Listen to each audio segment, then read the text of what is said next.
আসসালামু আলাইকুম সবাইকে। যারা আমার ফার্স্ট ব্লগটা দেখেছেন, এটা হচ্ছে তার নেক্সট পার্ট, তাহলে শেষ পর্যন্ত অবশ্যই দেখবেন।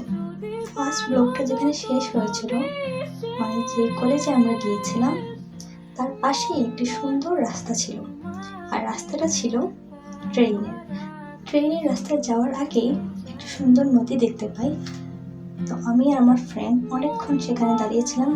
আমার নদী দেখতে ভীষণ ভালো লাগে। আর এই যে ব্রিজটা এখন আপাতত বন্ধ আছে, শুধুমাত্র মানুষই চলাচল করতে পারে। ব্রিজের এই স্টাইল বা সিস্টেমটা দেখে আমি অনেক অবাক হয়েছি।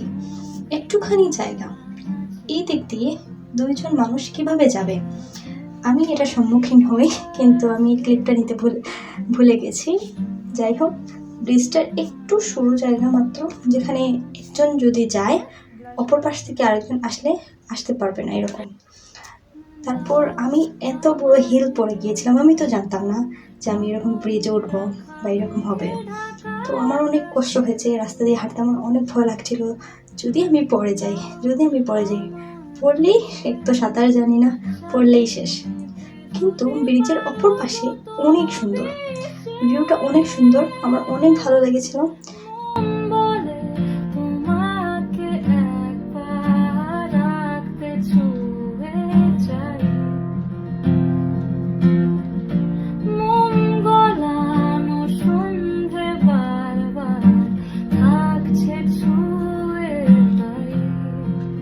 আমার ফ্রেন্ড তখন সেখানে বলছিল, যদি আমি পড়ে যাই তাহলে সেও পড়ে যাবে। আমি এসব ভালোবাসা দেখে বলছিলাম, তুমি পড়ে যাও ঠিক আছে, কিন্তু আমার ফোনটাকে ভালো রেখো, আমার ফোনের কিছু হলে তোমার খবর আছে। তখন সে খুব হেসে বলছিল যে আমি তোমাকে বাঁচাবো, আর তুমি এটা বলছো। যেহেতু আমি গ্রামে প্রথমবারের মতো এসেছি, তো আসার পর আমার মনে হয়েছে আমি একটু ফটোশ্যুট করবো, তাই ফ্রেন্ডের সব গহেনা লেহেঙ্গা পরে আমি ফটোশ্যুট করতে বেরিয়ে পড়েছি। অনেকগুলো ভিডিও করেছি। আপনাদের যদি আমার ভিডিওগুলো ভালো লেগে থাকে তাহলে অবশ্যই কমেন্ট বক্সে কমেন্ট করে যাবেন এবং আমাকে ফলো দেবেন। সবাই ভালো থাকবেন। আল্লাহ হাফেজ।